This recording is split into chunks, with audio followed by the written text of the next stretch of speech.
Once you point at it, it's going to charge you. So don't point at the leopard. Yeah. Don't point at the leopard. Yeah, even if you're walking in a vehicle or car, you must say, hey, leopard there. Just point with your eyes. Just point. Mustn't say, oh, there's a leopard. Sometimes might charge you. They can say, no, pointing at it. Doesn't matter you're hundreds or 50 or how many people are you. It can mark you know who pointed at me. Yeah. Okay. Who pointed at me. It's going to look at you. You can go just beyond other people, but it knows you. You pointed at it. Gonna kill you. Bienvenidos, and welcome back to another episode of the Nomads and Nimble Shadow podcast, trading the high-stress life of first responders for a life of adventure on the move. This podcast is brought to you by Kendra, a retired police officer, and her husband Sean, a retired public safety officer. They have been on the move since August 9th, 2025, and are currently living in Central America. Traveling with them is their service dog, Django Aloysius Delicious McJefferson, a.k.a.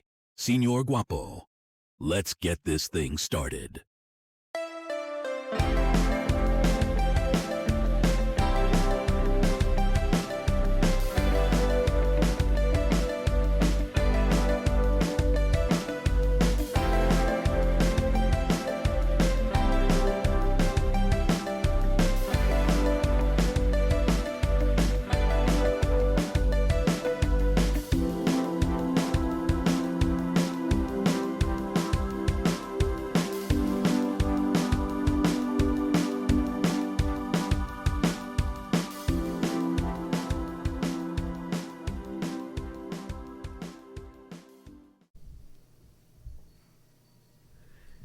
We're here podcasting again. I know. A day after your birthday celebration. A day after my birthday. That was a really nice birthday celebration. You took a lot of time and put a lot of thought into coordinating all of that, and I really appreciated it. You took me to Zandari Resort and Spa in Alajuela. Is that? That sounds right. I don't know what the little village or town is that it's specifically in, but Alajuela. Do you think that our listeners can hear the very raucous wedding that's happening? There is a wedding like a mile away from us, but we are just catching. Because we're on the top of the hill. Catching the sound. They're doing karaoke. We have all the windows closed and the slider closed, and it's still coming through the microphones. I can still hear it. You can still hear it? Yeah. Oh, okay. Well, this episode brought to you by a really fun Costa Rican wedding. Yes. It was very fun to plan your birthday celebration because we've got time and space and the ability to go somewhere close. So I just looked on Google Maps for some place that was within an hour because you know me, I don't want to drive 4 hours to do something. So an hour away is this amazing 40 hectare. Yeah, 40 hectares. So there's jungle, waterfalls, your own villa. There's how many? There's probably eight variations of different villas, right, to stay in. Yeah. And we stayed in just the regular old couple one. Yeah, just a cute little villa. What was really interesting about the room was all of the furniture was in concrete. Everything was molded in concrete. So in the corner of the room was a concrete desk. Mm-hmm. And then there was a concrete bench with a cushion on it for a couch. Mm-hmm. And the beds were concrete frames. Mm-hmm. All the same color. And the coffee table in the middle of the room was concrete. And the bed frames were concrete. So if it's dark and you're wandering around at night, you're breaking toes. You're breaking multiple toes. Yeah. It makes me wonder why. I mean, I guess for a place like that, it's not like you're redesigning the layout of the room very often. It's going to work the way it works. Probably cheaper material. Maybe. It's going to last a long time. It's going to last forever. Yeah. It's easy to clean. Yeah, it wasn't bad at all. The space was laid out very well. Yeah, it was really pretty. And then great massages there. And great long infinity pool with a hot tub adjacent. Mm-hmm. And another pool we never checked out. Yeah. And then 2 jacuzzis. Yeah. Spell it for our listeners. Zandari, it's spelled with an X. Andari. Can I spell that in Spanish, do you think? Yes, you can. .com and go to that resort. You can book through there. Sandari Resort and Spa. Yeah, it was really great. So thank you for doing that. And then we came home, and our friend Coltane, who took care of Django while we were gone, made us a lovely Indian meal. And so that was my birthday. That was great. Yeah. And I had cake 3 times. You bought me a German chocolate cake at Crema Innata when our day began. And then we got to the resort. I go in for my massage. They reveal this beautiful little piece of cake with like "Happy Birthday" written on the plate and a little the Di card. Lorenzo's favorite cake. It was tres leches. 3 milk cake. And I got a little weepy, and they laughed at me. And then, so I had that cake. And then for dinner, we had apple pie with ice cream. Mm-hmm. My goodness. Mm-hmm. Great view, too. Yeah. You guys should check it out if you come down this way. Yeah. Or we'll take you there. Yeah, for sure. So your birthday's come and gone. And then we were going to catch some people up on...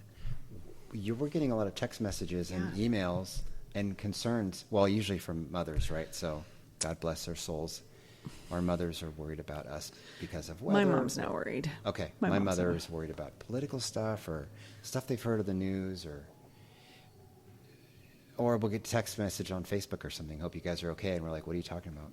Yeah. So that brought us up. There's nothing wrong over here, by the way. Your dad had some concerns, right? About something?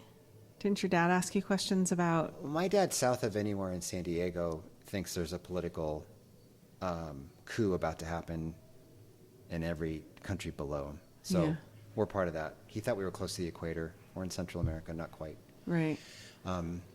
So, yeah, I mean, that's what media does. Media wants to scare you. I brought that up this morning. Like, killer storm coming through the Midwest. Like, killer temperatures. It's just cold, people. It's cold. Well, I mean, people, in fairness, when they have to emphasize, like, people need to take this seriously. This is unusually cold. This has the potential to kill, and often those storms do kill. So I don't want to minimize the fact that people lose their lives in these storms. Yes, but the atmospheric river and all that kind of stuff, it's not going to matter anymore. It's not going to mean anything anymore after a while. You just keep telling me I'm going to die and everything's going to be terrible and asteroid fields are coming. And if you watch the news, I have to leave because it's always like, and this plane crash happened here and you should be careful. And it's like, come on. Right. But how can you be educated or informed in any way if you don't watch the news? Now I'm informed that there are some killer cold temperatures in the Midwest. And now my life is a little bit different. No, but the world doesn't revolve around how everything affects your life.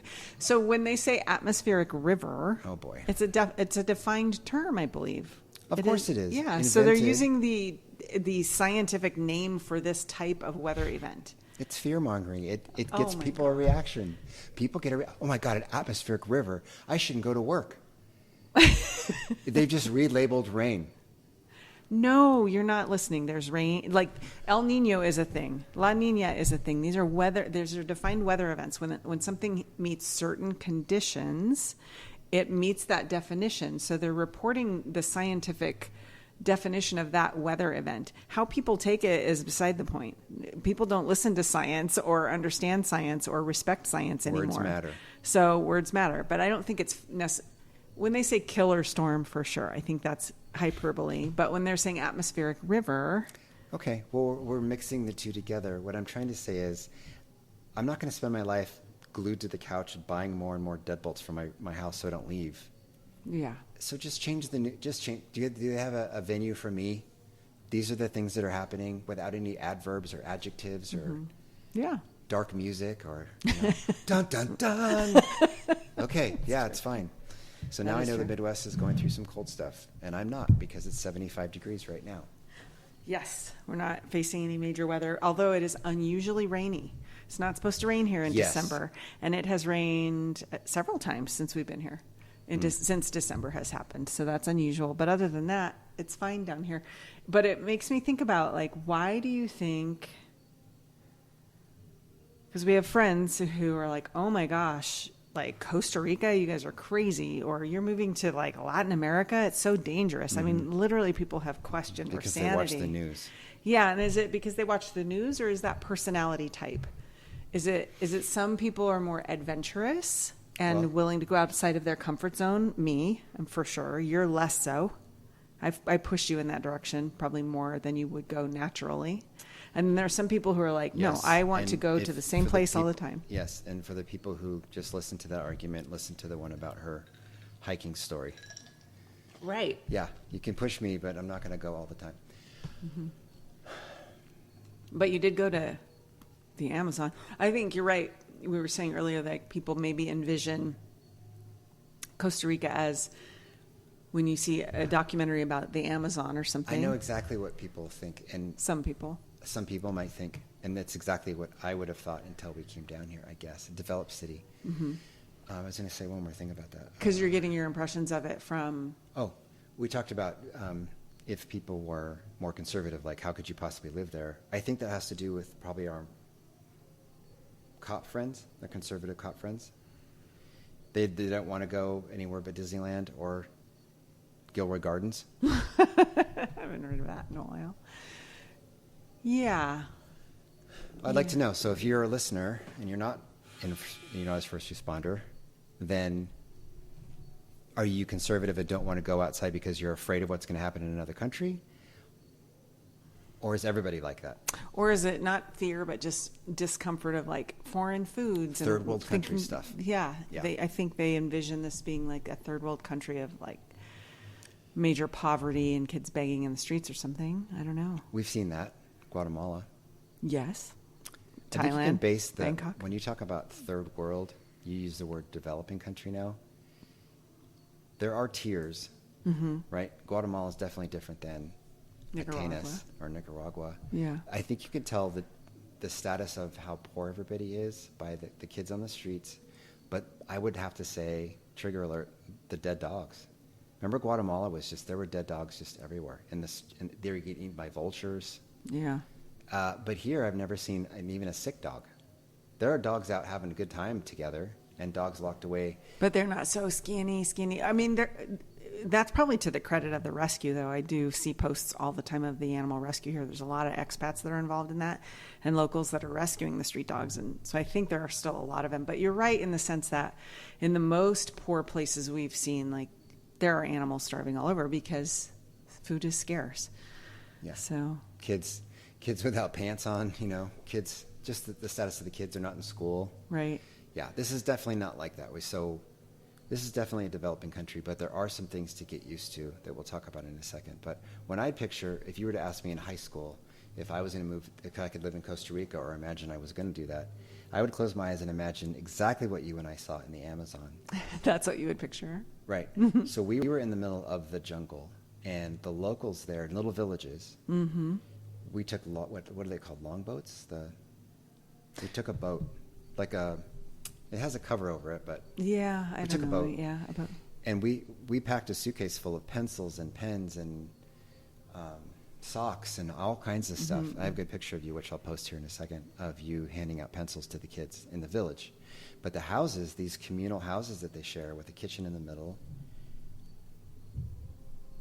Oh, the kitchen in the middle is, it was this big open, like thatched roof. It was like a big deck Yeah, but it was like with a roof on it, right? There was no like structure, interior walls. But you're in the reason I can't talk is because you're in the jungle. Don't make the mistake of looking up because there were huge spiders. Oh yeah. Bigger than a tarantula and not a tarantula, giant spiders. Yeah. And a lot of them just right above your head rafters. Yeah. in the rafters. But Yeah. it wasn't a very tall building. No. And then they're laying on the wood or on the dirt floor with the dogs, and they all And just chickens, remember? And the chickens. were Yeah. nesting in there too. Yeah. So when they're playing in the water, there's piranha, electric eel. Yeah, yeah. Everything in the water can kill you. And these kids are just playing it. They're doing the laundry. Yeah. That's poor, and that's what I imagine in like Central America. It's poor by Western standards. Yes, the because kids are happy. they might be like, we love our life. We're connected with nature, and The kids we were have just everything. as happy as the kids we see here on their iPads. So I don't know. Just as an outsider, though, observing it, that was our first real like, oh my for gosh, sure. wow, like we are in a completely different world. And I would imagine if you have not traveled to many places, you have different pictures in your mind from things you've seen or watched, and so that's how you formulate your idea of what you would experience. But where are they right? In what ways are our friends correct about coming to Costa Rica? Okay, so the comforts of home that you're used to, that are just a given and a standard thing, and we can't flush our toilet paper. Yeah, right. It's 2025. You can't flush your toilet paper. The pipes that go from the sinks and in the bathroom in America, and probably other places too, there's something called a The United States. In the United States. Thank you. In the United States and Europe and a lot of other places, they have something called a P-trap that creates a liquid barrier between the odors that come out of your septic system or your sewage, so the odors don't come up. So there's that. Look under your sink. Okay. There aren't those here. So our dishwasher it's stinky, and we couldn't figure out why. And I pulled the dishwasher out, and there's a straight pipe that goes all the way down. Yeah. So those, and it's not that they're cutting corners. It works. The dishwasher works. They have a dishwasher in Costa Rica. It's fine. It works. The tools they might use are different. The screws they use to put the dishwasher back in. So the replacement that he did, $40 for his work, and he had to go to the store and buy stuff. It was $40 for everything.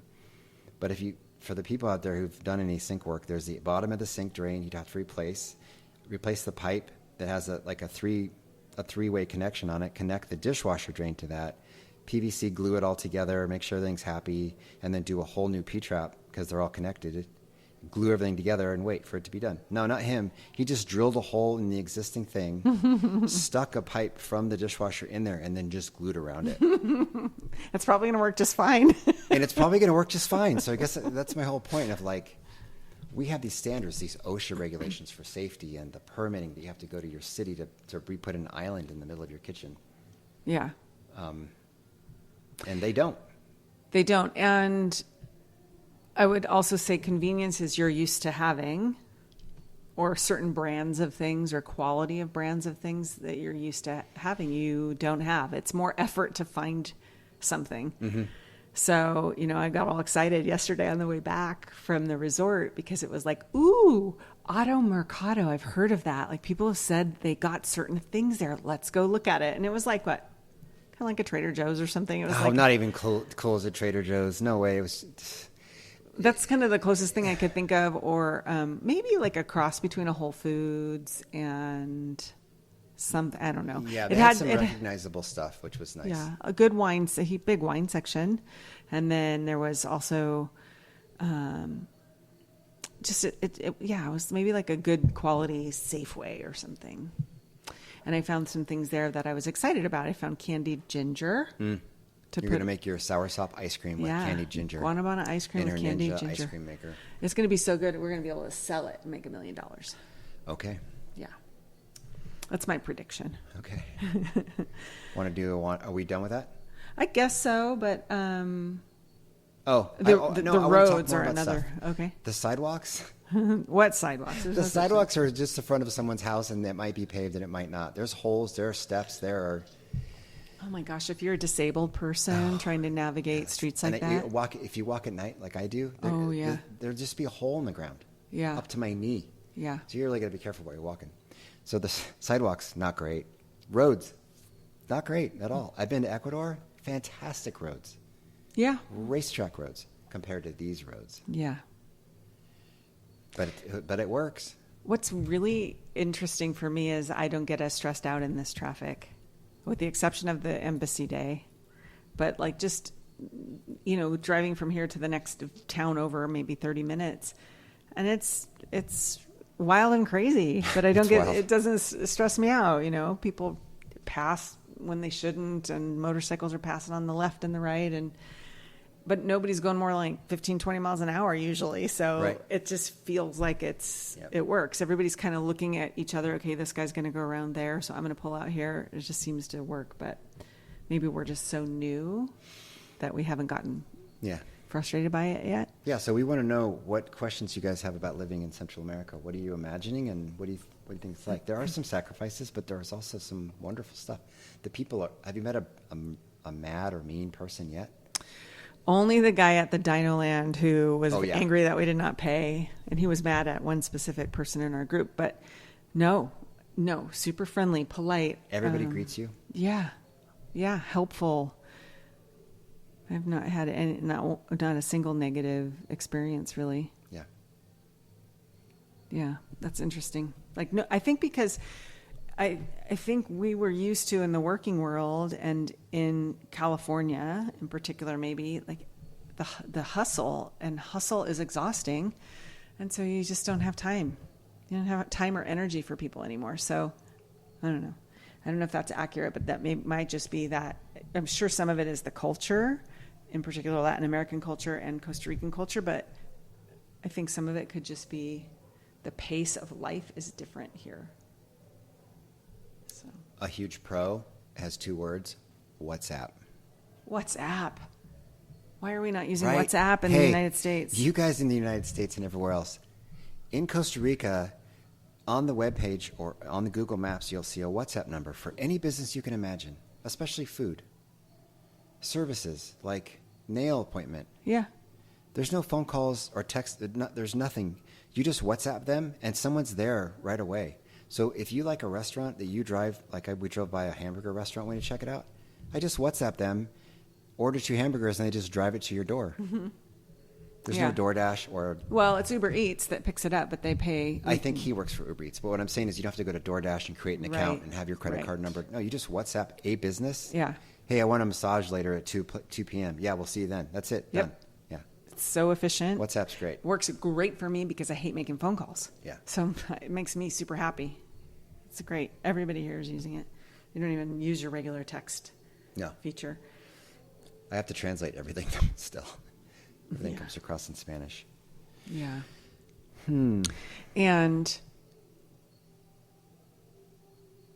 the party culture here, or the celebratory culture, right? It's Christmas. Yesterday was the Christmas parade, and we heard it for hours, probably 2.5, 3 hours. The whole town participates. There's like decorated cars. It's like good old Wisconsin or something. The whole town is down there, and every single town member has a drum.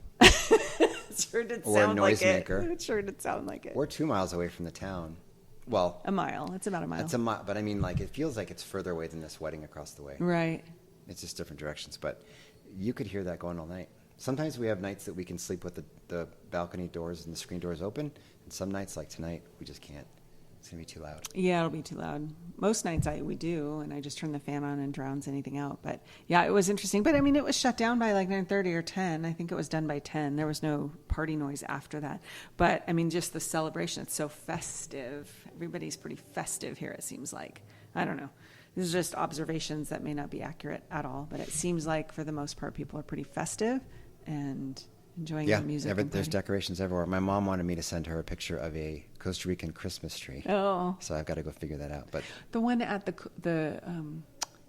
Coupa, the grocery store, that big giant one, you could take that one, the one that's at the park, and then like one of the ones on the street down the way. We've seen Christmas trees made out of virtually everything: wood, wire.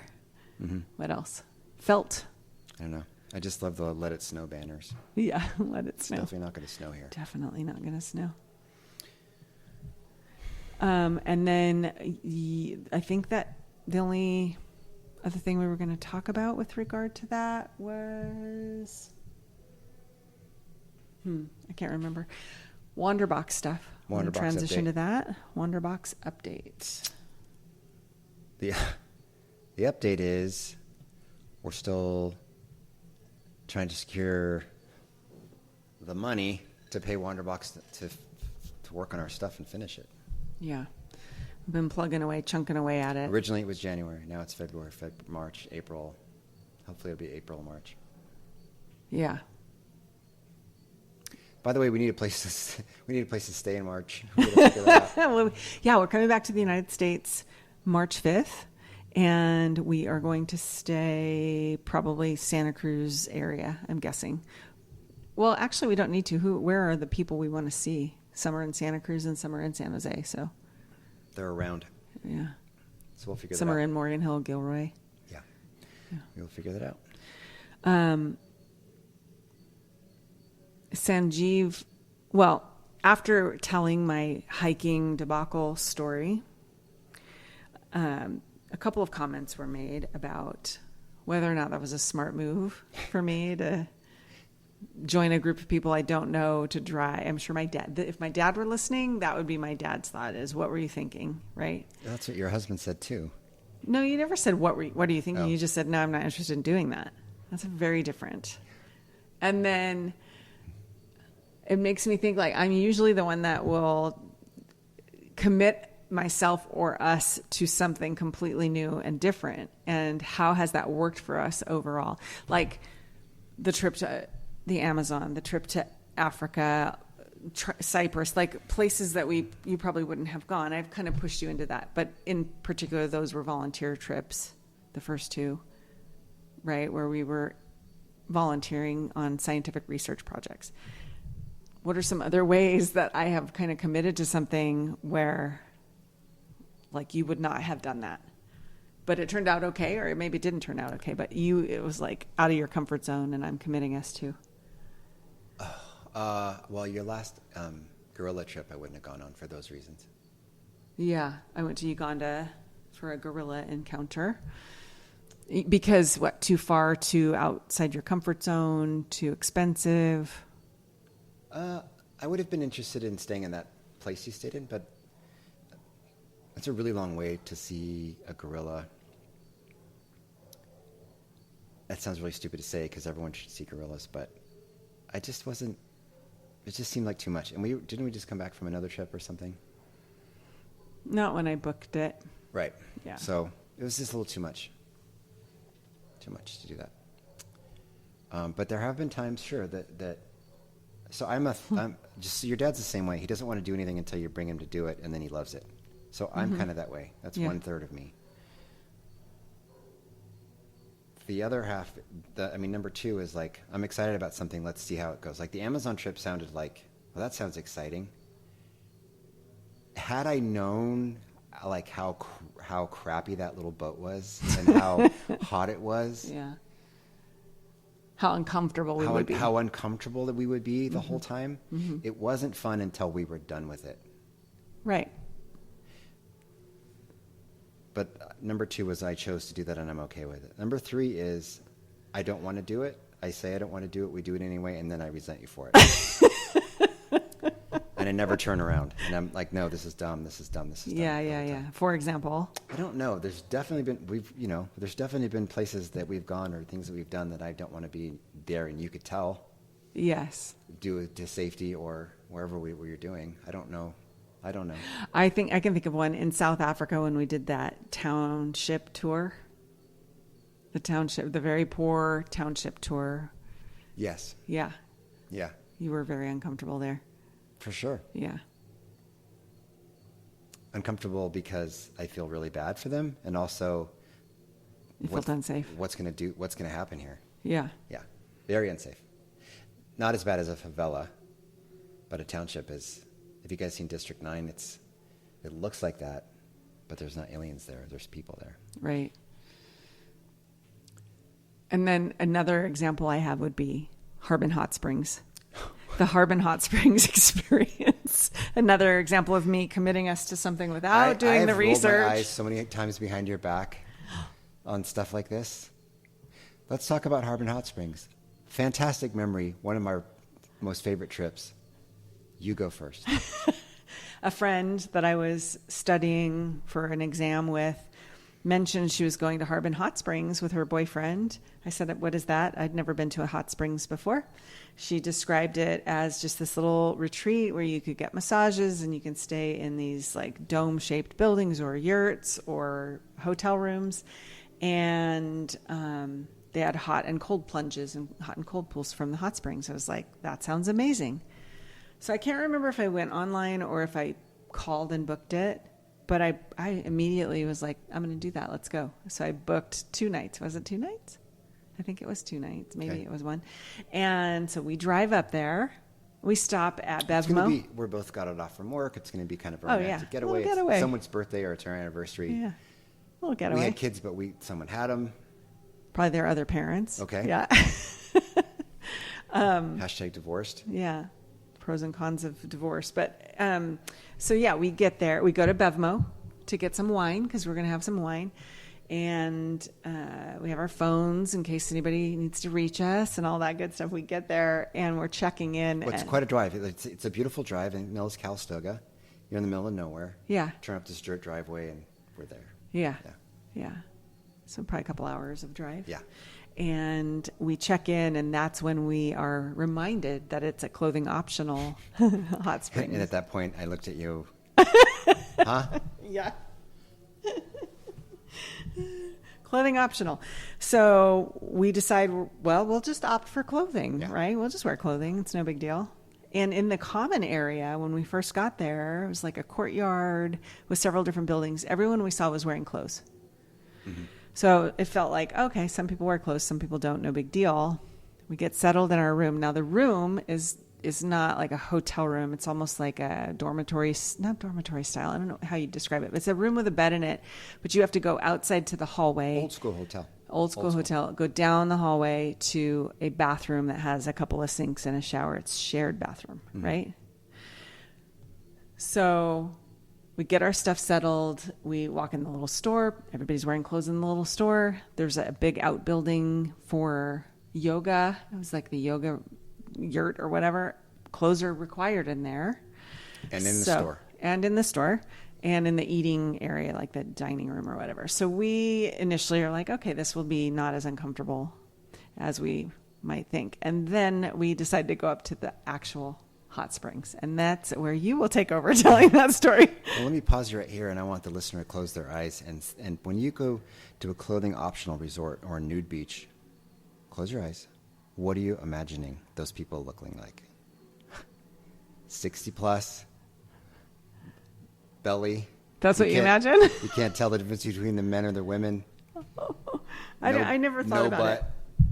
I don't know, tennis cap on. That's what I picture when I think of like a nude beach. Sounds like something like from the Far Side cartoon or something. I don't know. So it wasn't like that. So it wasn't up there. It's a little bit of a hill. We're carrying our towel and our looking dapper in our bathing suits and walk into this Hollywood set of like Vegas All-Star naked people. There's a whole bunch of good-looking naked people all around us. I have zero memory of anyone except for the one guy I showered next to. But whenever you tell this story, you always say that. So you must have been like scanning. Not necessarily, no, because I was so picturing if we saw nudity, they would just be pale, overweight, old people. And it wasn't. It was all these like people our age or younger, a little bit older sometimes, but in good health. Yeah. Not what I pictured. Right.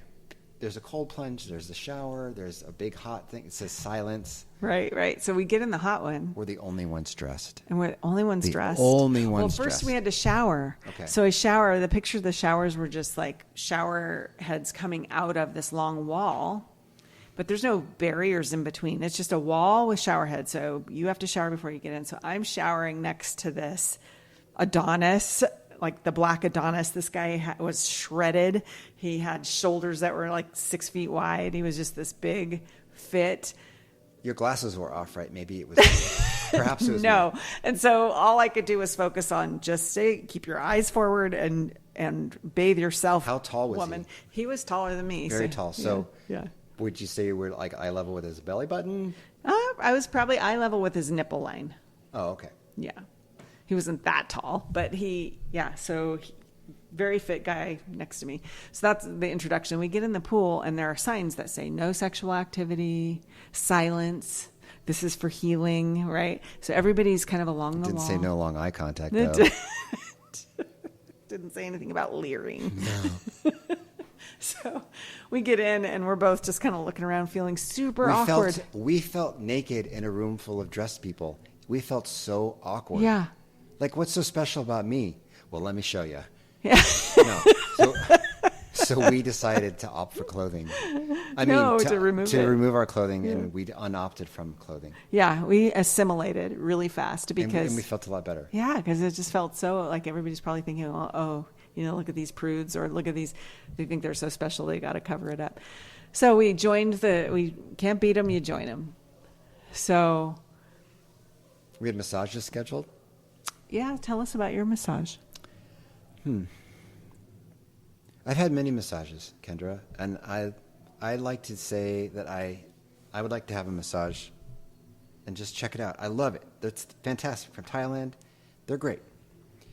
I scheduled just a regular deep tissue or Swedish. Was it a Swedish massage? I think it was Swedish because neither of us had that before. We didn't know Whatever. what it was. Yeah. It's the word that goes before the massage doesn't really matter. Schedule a massage. I'm naked. Yeah. No, I have a shorts on by that point. Okay, we're done with the pool. I go down for my massage. You're in another massage booth doing your thing. And I walk in, and there's a naked woman in my massage room, and she is my masseuse. Really? Yeah. And then she says, go ahead and remove your shorts. So I'm thinking, okay, maybe she'll put a towel over me or something. But she didn't leave. So I took my shorts off, and then I laid on the table with sheets on it, thank God, right? And my face through the little hole, and she's naked and I'm naked. And that's the massage I got. And I think at some point her boobs were giving me massages too. You're sure you didn't tell yourself this story to make it like a funnier story? Didn't and now your it's person become take true? their clothes off too? I don't remember. I remember not liking the Swedish massage. I remember thinking it was kind of wimpy for me. Like I need a little bit more torture than that. But I don't remember that part. But I remember you coming out and just being very sheepish about your experience. Yeah, I feel so exposed. Yeah. No towel over me, no sheet, nothing. Right. If you just took a sheet and wrapped it up and then just draped it over me, I'd still feel better. But it would make sense that in that environment, people are not hung up about being nude in front of other people. So why waste the sheet? Why? Yeah, it's a lot. You got to be there longer than 2 days to assimilate to that. That's just weird. For you. So after that, we got to participate in this community. What was? It was Afghani music in the Like a local live Afghani music in their little yurt. I keep saying yurt, but it was like a big dome building with a wooden floor. There was no furniture. We had to sit on the floor on cushions. You had to wear clothes, right? Yeah. And all I kept thinking was, I'm going to see somebody I know here. I'm going to see somebody from work here. I just kept thinking, I don't want to run into anybody I know here. And the most interesting people watching in my life. Super interesting people watching. Everybody had to have been high on mushrooms or something, right? Mm-hmm. And right next to us, I could reach out and touch them, was a couple, and they were soul gazing. Remember, they were soul gazing. It was a woman who was probably 70, and the guy with her was probably 25, 30 years younger. Or 25 or 30. Yeah, he was really, young. really young. And they were soul gazing, where they had their hands on each other's hearts, and they were swaying back and forth slowly, kind of to the music, and making eye contact and not breaking that eye contact. 100% awkward eye contact. Half a foot away from each other, if not closer. Yeah. Not for you. No, I had to avert my eyes from watching them. And then you'd look a little bit to the right. And then what did we see? There were some bongo drums.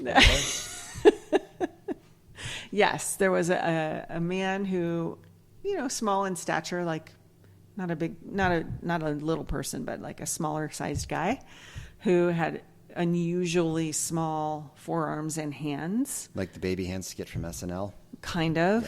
Yeah, pretty small. It didn't look like a birth defect necessarily. He just had really delicate hands and fingers. Tiny hands, tiny arms. And he was going to town on these bongos.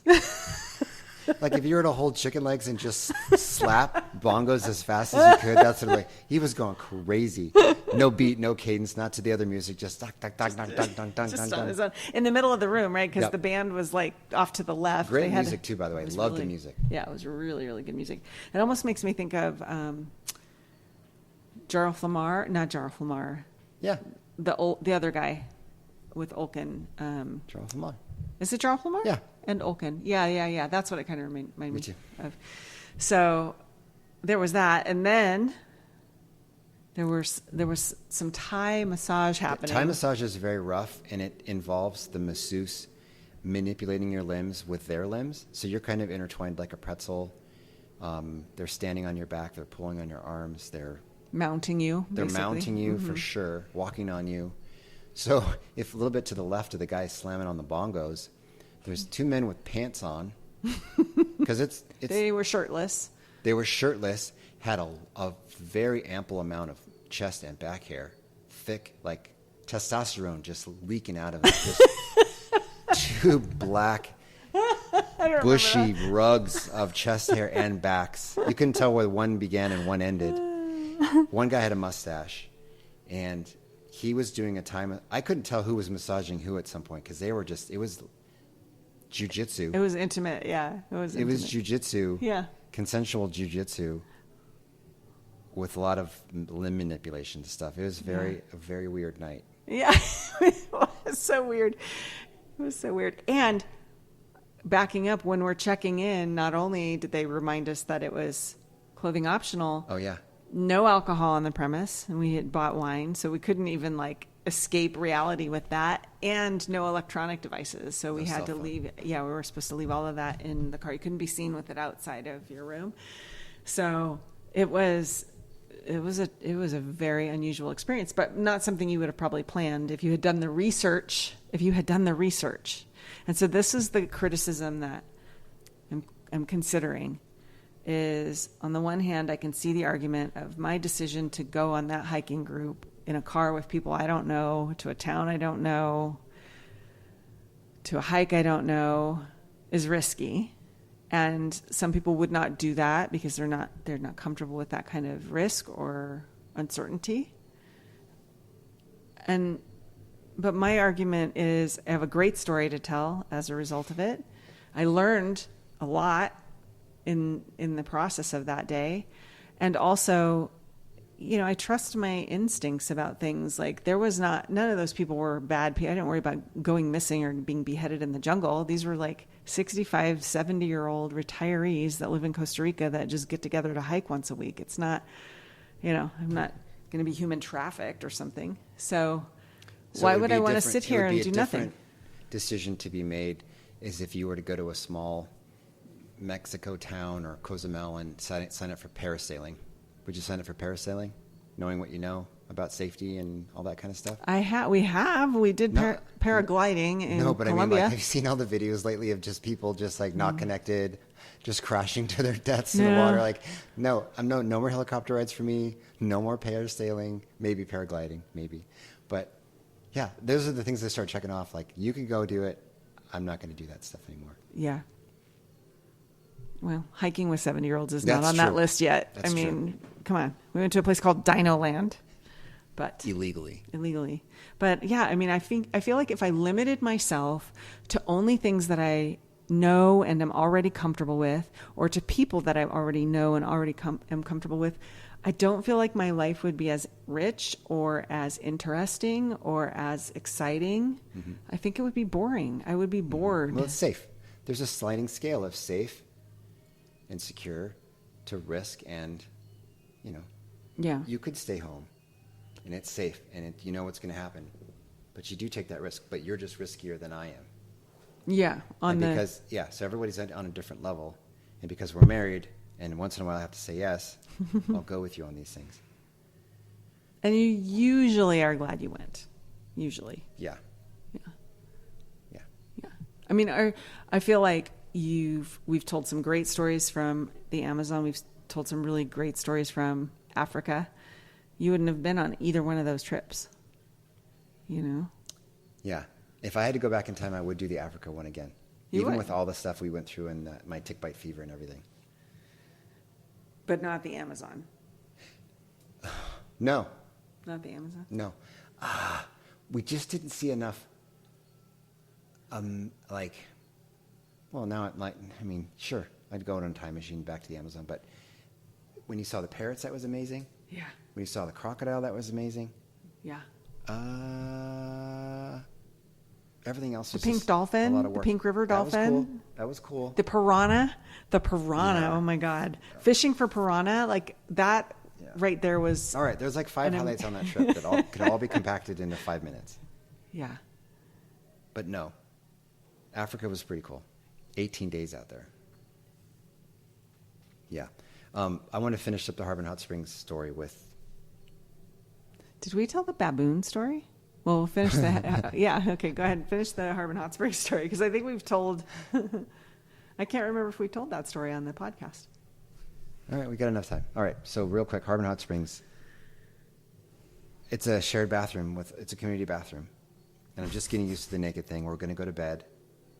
Kendra's got her bedtime routine done. Her 23 things are done. I go to the bathroom to brush my teeth. And as I walk in, I realize, oh, there's someone in here. I'm sorry. I thought I walked into the women's restroom, which I've also done. And there's this 22-year-old model, right? She was probably with the big Adonis dude next to me in the shower. Yeah. 22-year-old model brushing her teeth next to the community sinks. And she's right out of a, like, she's been sculpted. She looks fantastic. And she doesn't give a shit that I'm there at all. She doesn't care. So I have to just play it off. There's just another sink, so I'm just going to put toothpaste on my thing and stare at myself in the mirror. And as I'm staring at myself in the mirror, you wouldn't realize how much your upper area, chest area, moves while women are brushing their teeth. And she knew it, and I knew it. And There was a lot of undulating. She knew it. I couldn't wait to run back and tell you all about it. Honey, I just saw Amazing boobs. amazing boobs bouncing back and forth while she brushed her teeth and smiled. Yeah. And then the next morning, because I don't sleep well typically, I woke up before you, decided to go for a hike. There's some hiking trails up there. I go for the hike, and I encounter on this like 2-foot wide trail a man coming down the hill toward me, wearing nothing but boots, hiking boots, and no clothes, and a hat. And he wants to stop and have a conversation with me on the trail Yeah, I bet about he which does. trail I'm taking, and let's look at the map together. And I'm like, Was there a hole in the map? no. Was there a box? No. Da, da, da, da, da. Right? No, there was not. But it was an experience. We haven't had any kind of nude experiences like that since. But it wasn't as bad, or it wasn't unpleasant. I would do it again. Yeah. Would you do that again? Yeah. I think they rebuilt it. It burned down. It We wanted did. to go back, but it burned down. Yeah. But I think they built another one. But what did you get out of that? Like when you came away from that, like how did that experience impact you? Well, it's all the amenities of refuge without clothes. So it's nice in that way. It's therapeutic, and there's cold water, and cold water is not good for naked, by the way.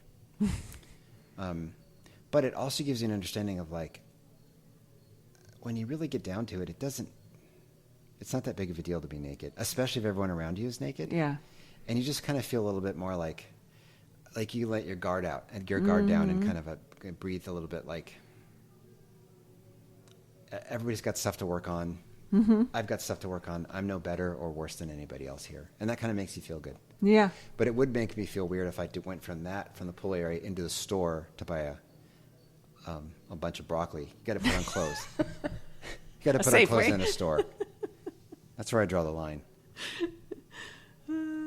That's like when I one time I did go to Refuge with Emma, and she walked into so Refuge is in Carmel Valley in California, and it is a place, it's a silent little retreat. They've got fire pits and hammocks and gravity chairs and the hot and cold plunges and cool and warm pools and a sauna and a steam room. So the dry sauna has like 3 long benches. One wall is like that pink sea salt, and it's really lovely in there. And on the top bench, so when you walk in, like a little above eye level, is this long bench, and there's just a big dude laying there naked on his back, just spread eagle for everybody to see. And so Emma walks in and sits down, There's other people in there. Everybody's kind of ignoring it. And then a staff member comes in. And she is like talking to these people. And she had a really thick accent. I remember she was like, you can't be naked in here. And she made his wife walks up. She's naked. I'm like, how do you walk into a place? They've got to be European. They were European. They were absolutely European. But you would still think they would walk in and look around and realize nobody else is naked. Maybe they thought everyone opted for clothing. Wouldn't it make you question, though? Wouldn't you kind of go, let me I just think double check I'm in probably another depending country? on their culture, no. That's just the thing. When you go bathe or when you go to these things, you're just naked. It's the way it is. Just like you and I put on a swimsuit. Yeah. I mean, I'm thinking like... I get that, but I think I feel like I would be aware Norway, enough. If I'm going to Sweden. another country, I might ask the question just to make sure. I mean, they've seen television shows or something, like they're not living in a cave. I don't know. It just seemed odd to me that they would not realize, gosh, of the 100 people here, why are we the only ones that don't have any clothes on? That's a clue. I just don't care. Yeah. Yeah. So they had to put on clothes. And Emma saw her first naked old man. Hopefully. Oh. I don't know how many naked old men she's seen, but hopefully that was it. All right, we have 12 minutes for a baboon story. The baboon story. The baboon I can't story. remember if we have told this story on here, but Oh, you know what I could do is, because we have 10 more minutes and we're going to talk about our Africa trip, and now that I'm inserting photos and video, I can insert my baboon video and some of the photos of the car story you're about to tell, and all the elephants and giraffe and all the crazy stuff that we saw. So it might be, might do an Amazon, if people are interested, podcast with all the pictures and videos in there too. oh yeah. Yeah.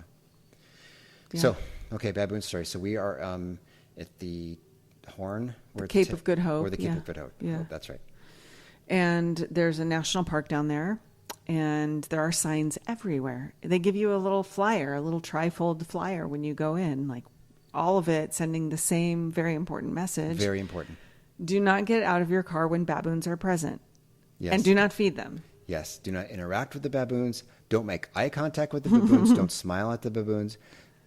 Don't get out of your car. Do not get out of your car. Do everything you can to avoid a baboon encounter. And we weren't some dumb tourists that just landed there. We had just spent a long time Yeah. in the bush Right.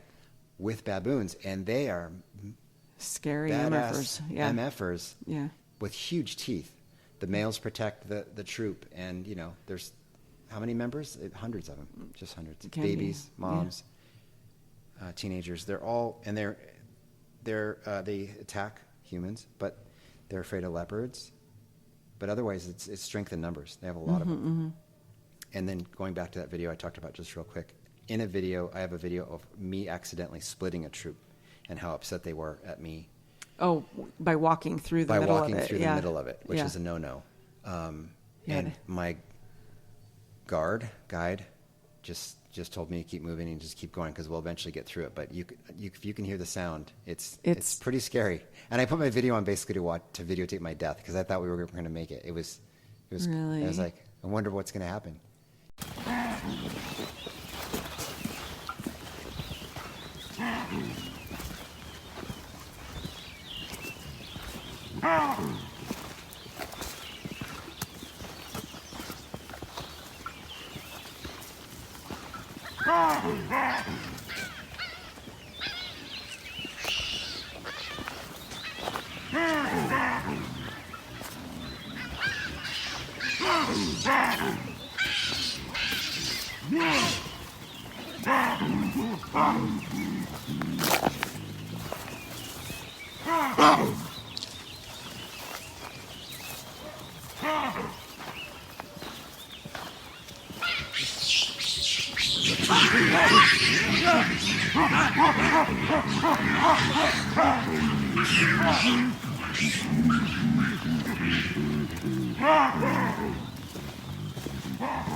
Yeah.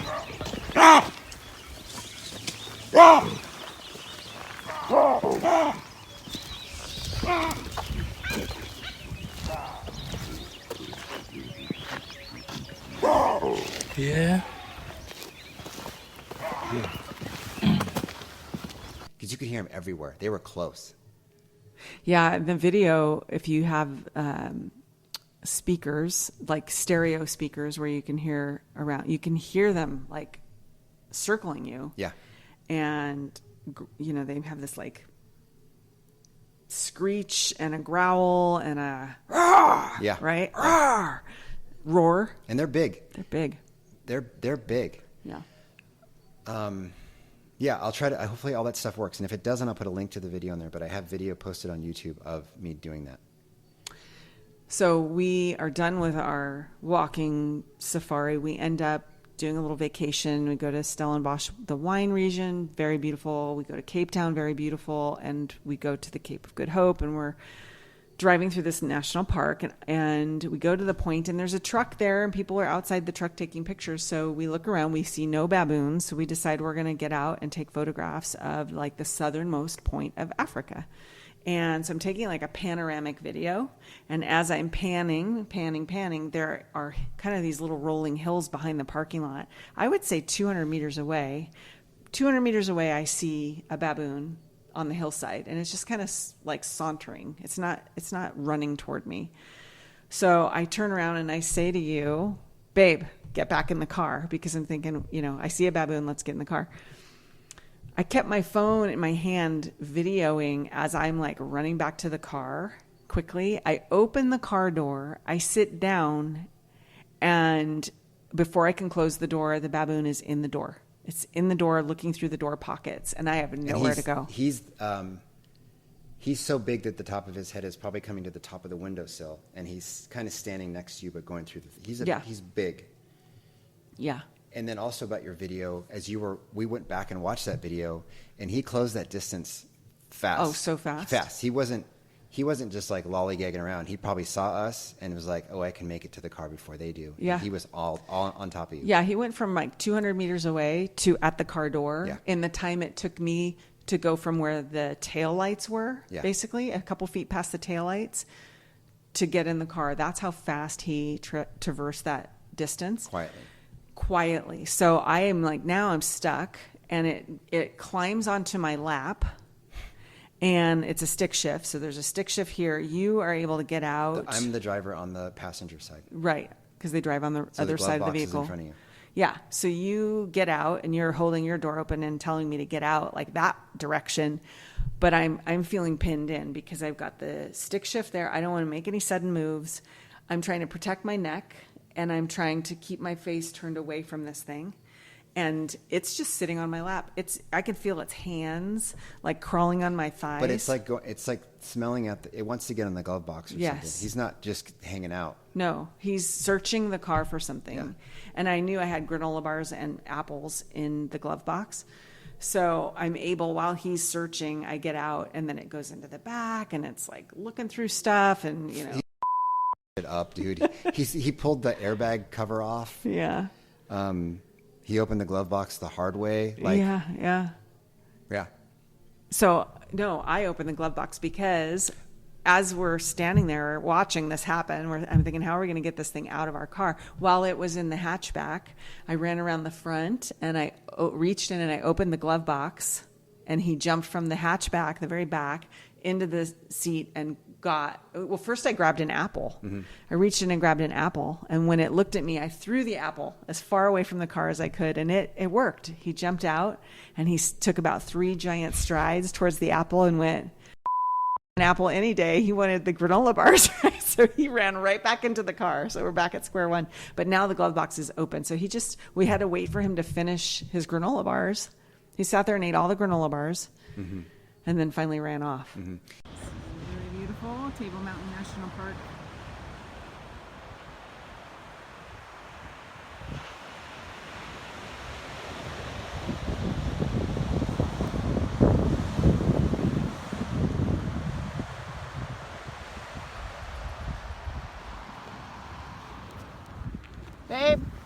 Babe.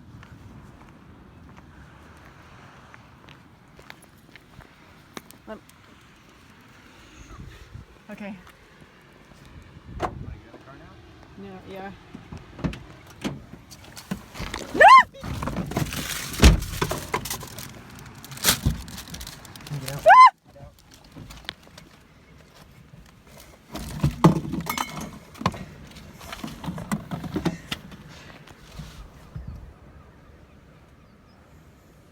Babe.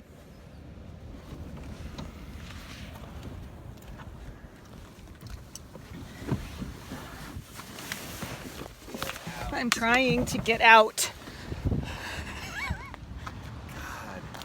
I didn't want to move too fast with him on top of me. Is that my phone?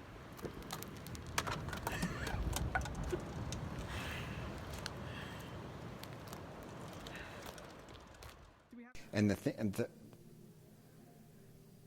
thing that was confusing to me and what made me upset with you is that you were laughing. Yeah. And what I understood from that later was your stress response is different than most, and you were like giggling and laughing about it. And I thought this was very serious, and you could get very hurt or worse. Yeah. And you're laughing about it. And Yeah. it seemed to me like You were mad. I was mad. Yeah. But I felt to me like everything was delayed. I saw him closing the distance. I saw him coming up to your side of the door. I think at that point I was already out asking you to get out on my side before he jumped on you. But because of the delay and all that kind of stuff, it just seemed like, okay, now he's on her lap, and she's giggling. So I wasn't giggling then. I was giggling once I got out. It's all compacted in my I memory. was terrified It's then. all compacted in my memory. I was Yeah. like, why is she laughing and why is she doing this? It doesn't make any sense. So Yeah. we talked it over, and that's her stress response. It's very interesting, but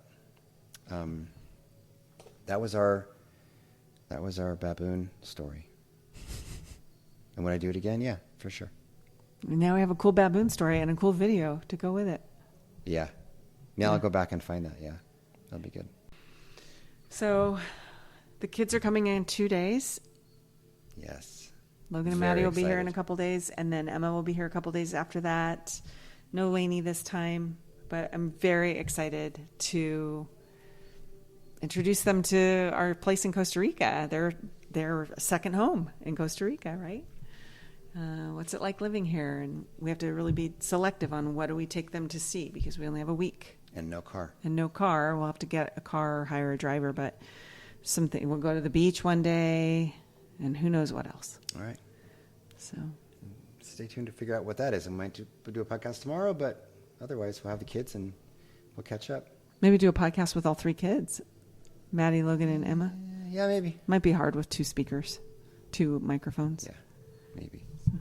All right, I think the way we should end this is our regular way, but I'm going to take the microphone out. Just open the slider So you can see. so we can see how loud it is.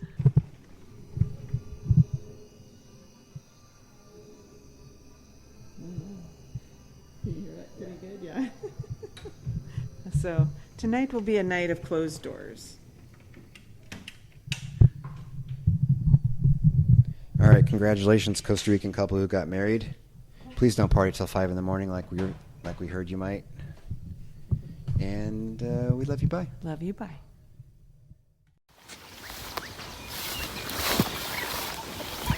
Peekaboo.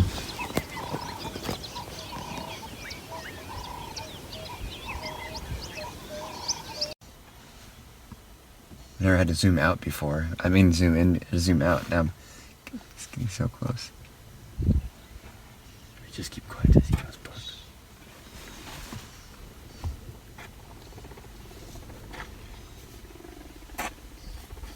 Mm-mm.